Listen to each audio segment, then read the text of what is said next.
La mort d'un homme à Paris, 1979, 15h10, le 2 novembre, jour des morts. Un homme de 43 ans monte dans une BMW garée devant son appartement de la porte de Clignancourt. Sur le siège passager, sa belle amie Sylvia sourit. Il s'apprête à quitter Paris pour des vacances reposantes en Normandie.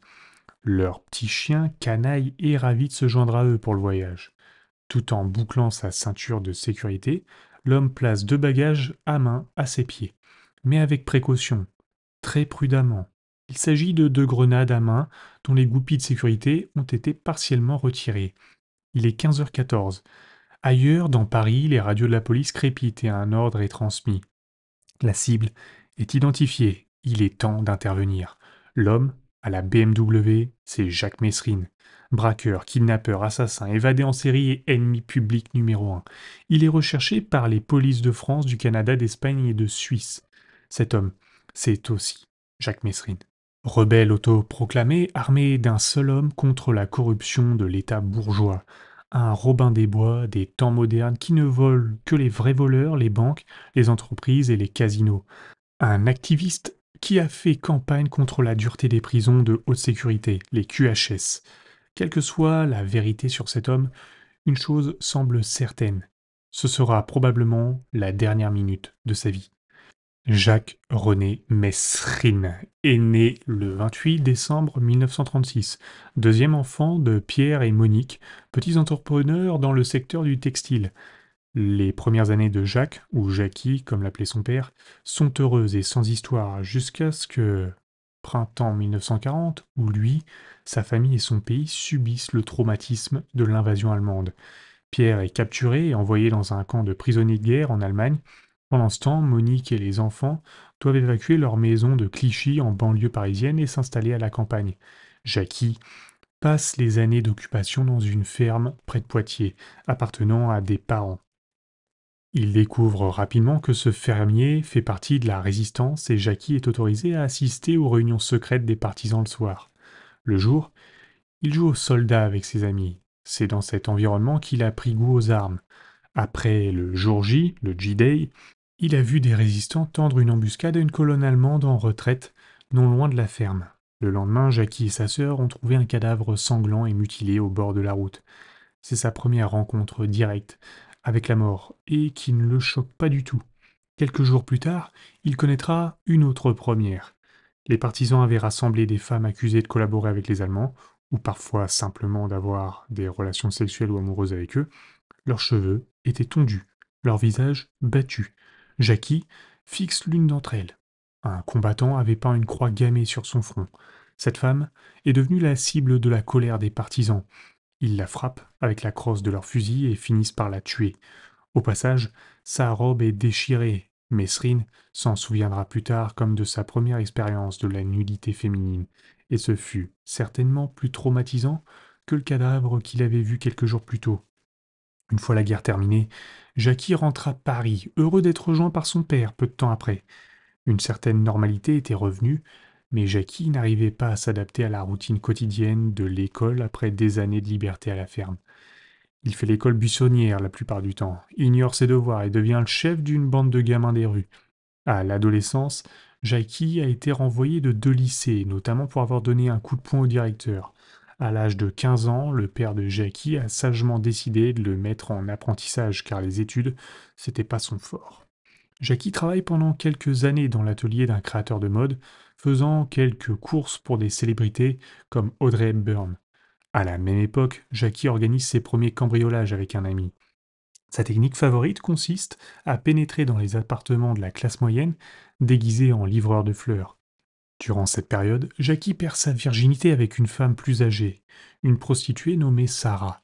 Dans ses mémoires, il avoue qu'en la voyant déshabillée, il a pensé à la femme collaborationniste qui avait été tuée par les partisans.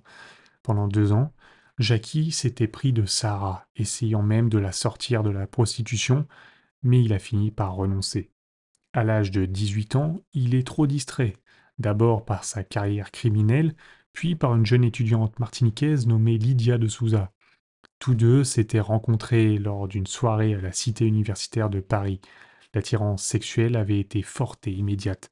En 1955, À l'âge de 19 ans, Jackie et Lydia se marient. Le mariage avait été accéléré par le fait que Lydia était enceinte, mais pas de l'enfant de Jackie. Néanmoins, le cambrioleur reconnaît l'enfant comme le sien. Ce n'était sans doute pas un bon début pour une relation. En fait, leur mariage est malheureux. Lydia a des liaisons fréquentes, ce qui lui vaut le titre de Sainte Salope dans les mémoires de Mesrine. Jackie était malheureux. Il s'adonne à la bouteille et devient physiquement violent. Il saisit l'occasion de tout quitter lorsque l'armée française l'enrôle en 1956. L'année suivante, le couple divorce et Jackie se porte volontaire pour servir en Algérie, où il suit une formation de parachutiste et de commando. Enfin, son amour pour l'aventure, sa passion pour les armes et son désir de violence allaient être satisfaits. À l'époque, l'armée française menait une guerre sale et acharnée contre le Front de libération nationale algérien qui luttait pour son indépendance. Jackie, le garçon, n'est plus. Il est désormais Jacques, le soldat. Il se porte volontaire pour des actions et des missions spéciales de lutte contre la guérilla, y compris des missions de combat très dangereuses. Il a également aidé la police militaire à torturer des membres du Front de libération, ou pire encore, à les exécuter d'une balle dans la tête. Dans ses mémoires, il avoue vouer une haine aveugle aux combattants algériens, même si, à une occasion, il défie les ordres de son sergent en libérant 3 prisonniers algériens. L'un d'entre eux, âgé de 8 ans seulement, lui rappelle sa jeunesse dans la France occupée par les nazis. Pendant toute la période algérienne, Jacques a menti à ses parents, leur disant qu'il était posté dans un bureau loin des combats. Lorsqu'il est démobilisé en avril 1959, son père est surpris de voir une croix militaire pour bravoure épinglée sur sa poitrine. Pierre Mesrine est très fier de son fils, mais il sait aussi que le conflit est en train de le changer. Il admettra plus tard que Jacques n'a plus jamais été le même après son retour d'Algérie. Quelque chose s'est fissuré en lui et un nouveau personnage est apparu, un personnage dangereux. Après l'Algérie, le retour à la vie civile ennuie Jacques à mourir. Il a besoin d'adrénaline, quelle qu'en soit la source. Au départ, Mesrine s'oriente vers la violence politique et le terrorisme. Le jour, il travaille comme vendeur de textiles. La nuit, il fréquente les membres de l'OAS, l'organisation de l'armée secrète. Ce groupe s'oppose violemment à la politique du président de Gaulle visant à accorder l'indépendance à l'Algérie. Mais Jacques préfère la délinquance ordinaire. Il passe ses nuits à commettre de petits cambriolages et à jouer au poker. À cette époque, il s'associe avec un complice connu sous le nom de Guido le Sicilien, qui l'oriente vers des crimes plus graves. En 1959, il commet son premier grand cambriolage dans l'appartement d'un riche homme d'affaires. Alors qu'il forçait un coffre-fort, sa perceuse est tombée en panne. Jacques est parti, a pénétré dans une quincaillerie, a volé une autre perceuse et est revenu pour terminer le travail. À la même époque, il commet son premier meurtre de sang-froid. Lors d'une soirée avec Guido, Jacques avait croisé Sarah, son ancienne femme. Il s'agissait d'une violente altercation avec le nouveau petit ami et proxénète de Sarah, un arabe du nom d'Ahmed. Jacques est entré dans la bagarre en le frappant avec un pistolet. Le lendemain matin, Ahmed a battu Sarah en essayant de lui soutirer l'adresse de Jacques. Lorsque Jacques et Guido l'ont découvert, ils ont kidnappé Ahmed et l'ont emmené dans les bois à l'extérieur de Paris. Ils l'ont déshabillé, puis Jacques l'a lentement poignardé à mort avec son souvenir algérien, un poignard de 15 centimètres.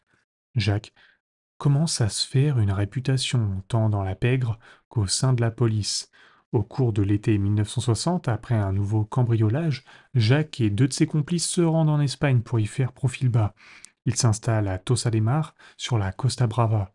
Un soir, Jacques se lie avec une jeune fille de la région, Maria Soledad. Ces deux-là formaient un couple improbable. Jacques était effronté, aventureux, un homme à femme. Soledad était timide, toujours sous la surveillance étroite de ses parents et vierge. Du moins, jusqu'à ce qu'elle rencontre Jacques. Après les vacances d'été, Jacques et ses amis reprennent leurs vieilles habitudes à Paris, mais cette vie est sur le point d'être brusquement interrompue lorsqu'un visiteur inattendu frappe à la porte de Jacques. C'est Soledad. Elle était tombée enceinte pendant leur liaison. Défiant ses parents, elle a quitté la maison pour s'installer avec Jacques à Paris. Ils se marient le 4 novembre 1961 et ont 3 enfants, Sabrina, Boris et Bruno.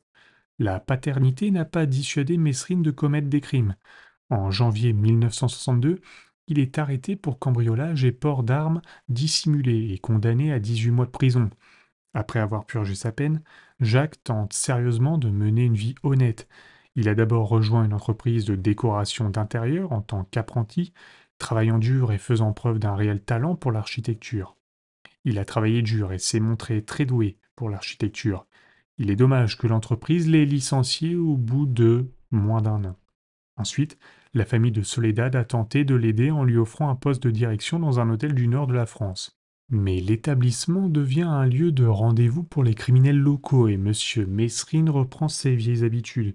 C'est à cette époque qu'il fait une découverte importante. Il suffit de peu de choses pour altérer sa ressemblance. Une paire de lunettes, un chapeau, une perruque, une barbe, un seul détail pouvait le rendre méconnaissable. Mesrine exploitera ce talent dans ses futures activités criminelles. Pendant ce temps, Soledad attend patiemment à la maison, ignorant que son mari a développé une relation avec une autre femme, une prostituée du nom de Jeanne Schneider, connue sous le nom de Jeannot. Avec le temps, Jeannot est devenue plus qu'une amante pour Mesrine. Elle est pour lui une seconde épouse et une complice inestimable. Il la présenta à son vieux mentor Guido et même à son père, tous deux approuvant la relation.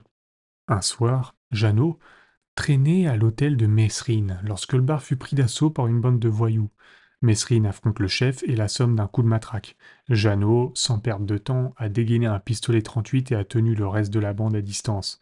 Apparemment, ces deux âmes criminelles étaient faites l'une pour l'autre. Le rendez-vous suivant dans le CV criminel de Mesrine est le plus déroutant.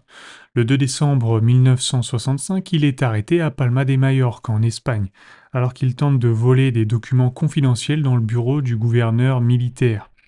Dans ses mémoires, Mesrine affirme qu'il s'agissait d'un travail que quelqu'un avait confié à Guido, le Sicilien comme lui. Mais qui sait? Ce n'était pas clair. Le journal Le Monde suppose que ce travail pourrait être lié aux anciens jours de Mesrine au sein de l'OAS. Au milieu des années 1960, de nombreux anciens membres de l'OAS se cachaient en Espagne, sous la protection des militaires de Francisco Franco. Le CAS de Palma pourrait même avoir été ordonné par la DRM, le service de renseignement militaire français, afin de récupérer une liste de subversifs de l'OAS en exil. Le gangster Mesrine est un agent du gouvernement, une théorie intéressante étayée par la suite des événements.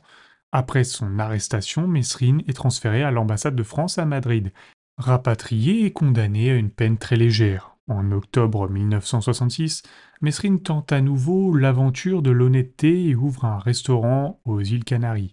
Soledad l'accompagne pour rétablir leur relation. Le projet échoue lamentablement et le couple finit par divorcer. En 1967, Jacques et Jeannot deviennent un élément permanent de la vie et du crime. En novembre, ils attirent pour la première fois l'attention des brigades spéciales de la police judiciaire française. Ils font une descente dans un hôtel de luxe à Chamonix, dans les Alpes, et retiennent brièvement un homme d'affaires tunisien en échange d'une rançon. Après avoir extorqué une somme importante, ils ont vécu en cavale pendant 3 mois. Avec la police sur le dos, Mesrine et Jeannot décident de quitter définitivement le pays. Le 6 février 1968, ils décollent de l'aéroport d'Orly. Leur destination, le Québec. De février à juin 1968, le couple est employé comme chauffeur et femme de ménage par le millionnaire montréalais Georges Deslauriers. Mais à la suite d'une altercation avec d'autres membres du personnel, ils ont été licenciés. Pas de travail, pas de problème, Mesrine et Jeannot kidnappent le millionnaire et demandent une rançon de 200 000 dollars. Après avoir encaissé le butin, le couple s'est fait discret pendant plusieurs mois en tant qu'invité d'une veuve avec laquelle il s'était lié d'amitié. Le couple tente de s'enfuir aux États-Unis, mais ils sont arrêtés en Arkansas et extradés vers le Canada le 16 juillet 1969. Jacques et Jeannot sont donc tous les deux incarcérés. Ils sont accusés d'avoir enlevé le millionnaire montréalais, mais aussi d'avoir assassiné leur amie, la veuve. Son corps avait été retrouvé le 30 juin étranglé. Ils sont finalement acquittés du meurtre, mais l'indignation suscitée par cette accusation incite Mesrine à organiser la première d'une série d'évasions de prison. Le 17 août, il réussit à capturer un gardien de prison. Après avoir volé son uniforme et ses clés, Jacques libère son amante. Malheureusement pour eux, ils sont pris le lendemain et Mesrine est envoyé dans une prison de haute sécurité, Saint-Vincent-de-Paul à Laval, à l'ouest d'Ottawa. Mesrine prend alors le temps de planifier la prochaine évasion. Au cours des 3 années suivantes, il recrute une équipe de 5 complices et se constitue une réserve secrète d'outils provenant de l'atelier de la prison. Enfin, le 21 août 1972, Mesrine a mené ses codétenus dans une évasion audacieuse, coupant plusieurs clôtures avec les outils qu'il avait volés. Une fois sortis du périmètre, les 6 évadés ont simplement fait signe à quelques voitures et ont pris la route de la liberté. Mesrine s'est alors associé à l'un des évadés, un gangster violent du nom de Jean-Paul Mercier. Au cours des 10 jours qui suivirent, les deux hommes s'attaquèrent à 3 banques, qu'ils dévalisèrent à 4 reprises. Le 26 août, ils braquent 2 banques d'une petite ville à 10 minutes d'intervalle. Le 28 août, ils attaquent une banque de Montréal. Mesrine, n'ayant pas apprécié le regard de défi d'une des caissières, ils reviennent 3 jours plus tard pour un second hold-up. Les poches pleines d'argent et d'armes, Mesrine et Mercier vont plus loin. Le 3 septembre, ils attaquent leur ancienne prison, Saint-Vincent, pour libérer certains de leurs anciens amis qui s'y trouvent encore. Au début de l'assaut, ils sont pris entre le marteau et l'enclume. Les gardiens tirent depuis les murs de la prison et 2 voitures de police arrivent en renfort. Jacques et Jean-Paul déclenchent un feu d'artifice. Mesrine réussit à atteindre la voiture de police, blessant grièvement les 2 agents qui s'y trouvaient. Mercier tient le personnel de la prison à distance jusqu'à ce qu'une balle l'atteigne à la jambe. En infériorité numérique et presque à court de munitions, les 2 hommes remontent dans la voiture et s'enfuient. Traqués par tous les policiers du Québec, ils se réfugient dans les bois. Pendant une semaine, ils ne sont pas inquiétés jusqu'à ce qu'ils tuent 2 gardes forestiers qui les avaient pris pour des braconniers. Qu'en est-il de Jeannot entre-temps? Elle est toujours en prison, et Mesrine a prévu de la faire sortir. Mais lorsque Jacques l'a informé de son plan, elle lui a demandé de ne pas y donner suite. Jeannot se doutait que la police tendrait un piège à sa prison, et elle ne voulait pas qu'il se fasse prendre. Jeannot sacrifie ainsi sa dernière chance de voir Mesrine, et les deux ne se reverront plus jamais. Mesrine et Mercier poursuivent leur vol tout au long des mois d'octobre, novembre et décembre 1972.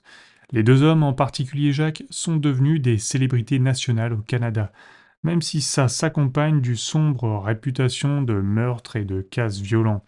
En cours de route, Mesrine s'est même trouvé une sorte de groupie, Joyce de Rache. Cette nouvelle amante le suit partout. Lorsqu'il décide de fuir le Canada et de rentrer en France, elle le suit, cachée dans ses bagages. En 1973, Mesrine est donc de retour en France et reprend ses vieilles habitudes. Le 5 mars, il blesse un policier après une violente altercation avec la caissière d'un bar, une erreur qui lui coûtera sa liberté. Il est arrêté le 8 et doit comparaître devant un juge quelques mois plus tard, le 6 juin, au palais de justice de Compiègne, au nord-ouest de Paris. Lors de la lecture des chefs d'inculpation, Mesrine présente un pistolet glissé dans sa ceinture. Il l'avait récupéré dans les toilettes, où un complice l'avait laissé pour lui. C'est là que Mesrine s'est montré le plus audacieux. Il a tenu le juge en joue, et se servant de lui comme d'un bouclier humain, il a quitté le tribunal. C'est à ce moment-là que le gangster Mesrine est devenu une célébrité, un nom connu de tous. C'est aussi à ce moment-là que les autorités l'ont déclaré ennemi public numéro 1. Le ministère de l'Intérieur crée une brigade spéciale, dirigée par un commissaire, Robert Broussard. Jacques a trouvé son ennemi juré. Broussard et ses collègues ont une occasion en or d'attraper Mesrine en septembre 1973. Le 28 septembre, le gangster réalise son coup de maître. Un braquage à 2 bras de 2 banques adjacentes. Mesrine et sa bande s'enfuient les poches pleines d'argent, mais il s'en est fallu de peu. La police est arrivée en force et a réussi à arrêter l'un des chauffeurs du gang. La brigade fait pression sur le chauffeur jusqu'à ce qu'elle obtienne une adresse. Le lendemain, la brigade de Broussard encercle l'appartement de Mesrine et l'oblige à se rendre. Jacques Mesrine se retrouve à nouveau derrière les barreaux, et pas dans n'importe quelle prison. Il est condamné à une peine de 20 ans dans le quartier de haute sécurité de la prison de la Santé. Il s'agit d'une institution difficile située en plein cœur de Paris, où règne la surpopulation, la violence sexuelle et l'insalubrité. Au cours des 5 années passées à la prison de la Santé, Mesrine s'est créé un nouveau personnage public. Jacques, le gangster, devient Jacques, le gentleman braqueur, qui ne s'attaque qu'aux riches et aux puissants, mais ne fait jamais de mal aux petits gars de la rue. Il devient Jacques l'activiste, qui critique la corruption du gouvernement et les conditions inhumaines des QHS, quartiers haute sécurité, où les condamnés pourrissent en isolement. Mesrine devient alors la coqueluche des médias et de l'ultra-gauche. Mesrine a également pris le temps d'écrire son autobiographie appelée Instinct de mort. Dans ce livre, il insiste à nouveau sur le fait que nombre de ses actions étaient motivées par des considérations idéologiques, même s'il admet que sa recherche d'une vie criminelle était liée à son amour du risque et de l'adrénaline. C'est pourquoi il s'est défini lui-même comme un kamikaze du crime. Il a également affirmé avoir tué 39 personnes, ce qui est probablement exagéré, mais il a donné des détails très précis sur certains de ses meurtres. Instinct de mort a bien sûr été publié avant l'un des chapitres les plus spectaculaires de la vie de Mesrine, son évasion de la santé. Le séjour de Mesrine au QHS n'a pas été aussi dur qu'il le décrit.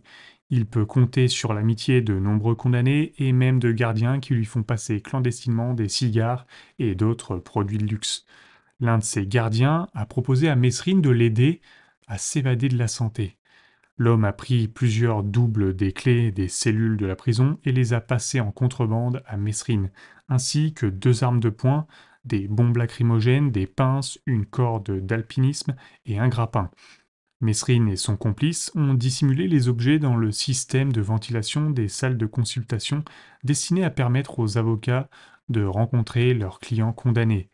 Pour les protéger de l'humidité, il a enveloppé chaque objet de chaussettes et de gants en caoutchouc. On en arrive à l'époque du 8 mai 1978. Jacques Mesrine est conduit par des gardiens dans une salle de consultation pour rencontrer son avocat. Dès qu'ils sont seuls, il lui ordonne de se taire et récupère son outil dans le conduit d'aération. Arme à la main, Mesrine s'empresse d'interpeller quelques gardes. L'un d'entre eux est le directeur adjoint. Mesrine le déshabille et porte son uniforme. Le gangster les enferme tous dans la salle de consultation, puis libère 2 autres condamnés, François Besse et Carmen Reeves. Le trio descend dans une cour à l'aide de la corde à grimper. Alors qu'ils s'attendent à ne voir que des codétenus, ils tombent sur un groupe de gardiens et d'entrepreneurs. Mesrine les tient en joue et le trio passe à l'obstacle suivant, le mur d'enceinte. Sur la passerelle, au sommet du mur, un garde fait le guet avec un fusil. Mesrine le neutralise avec du gaz lacrymogène puis s'empare de son arme. Tous les gardes sont maintenant en alerte. Ils tirent contre eux. Mesrine échange des coups de feu avec les gardiens tandis que Bess se penche dans la rue à l'extérieur de la prison. Le bandit remet ensuite le fusil à Reeves. C'est à son tour de descendre vers la liberté. Reeves est le suivant, mais il perd sa prise sur la corde d'escalade et s'écrase sur un échafaudage 7 mètres plus bas. La chute est rude, mais il s'en sort vivant. Des renforts de police sont arrivés, alors que Reeves tente de se relever, un policier lui tire dessus, le tuant sur le coup. Mesrine est prêt à riposter, mais son arme s'enraye. Cela l'aide finalement à s'échapper. Les policiers, voyant son uniforme, sont confus et hésitent à riposter. Saisissant l'occasion, Mesrine et Bess arrêtent une voiture qui passe, poussent le conducteur dehors et s'enfuient à toute vitesse. C'est la première évasion réussie de la santé. Mesrine est sur le point de devenir une légende.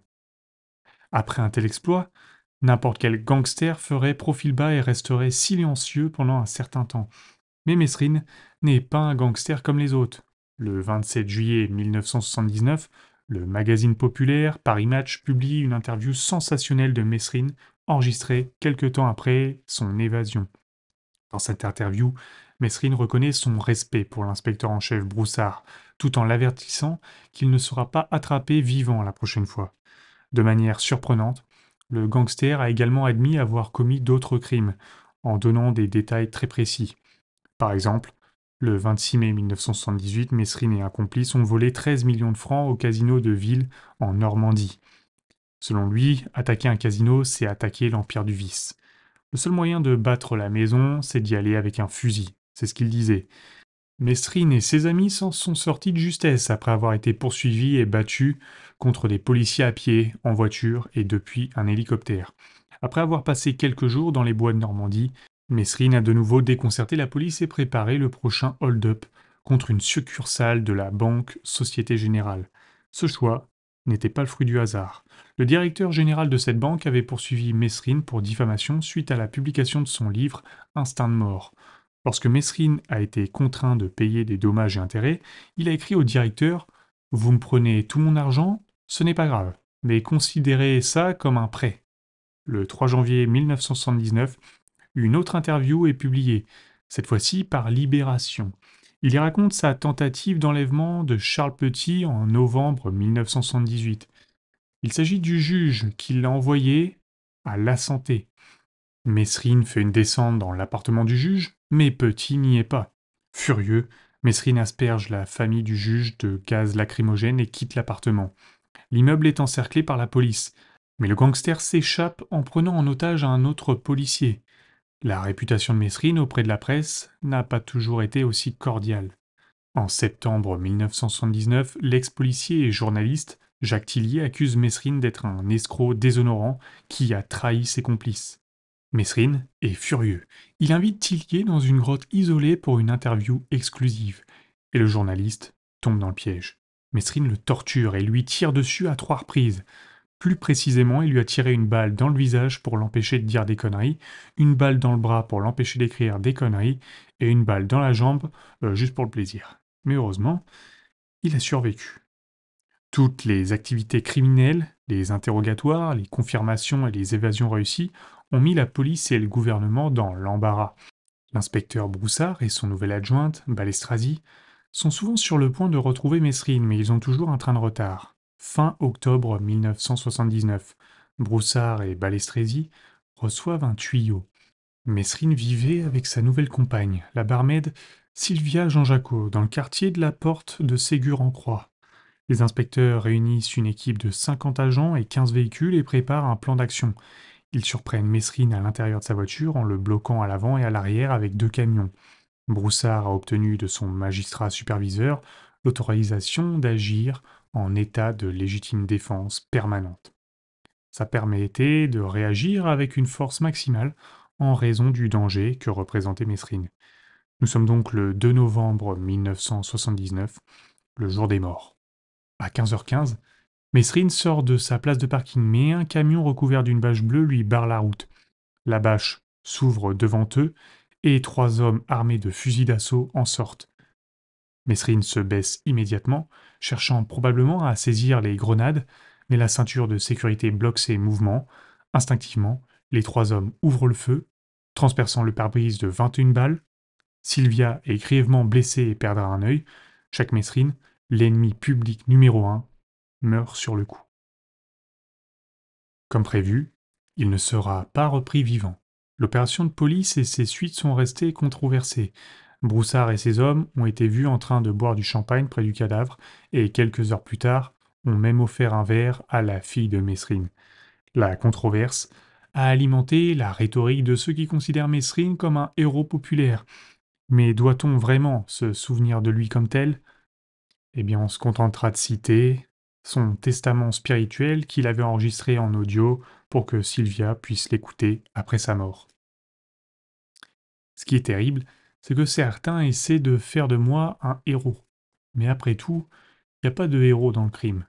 Il n'y a que des hommes qui sont marginalisés, qui n'acceptent pas les lois, parce que les lois sont faites par les riches et les puissants.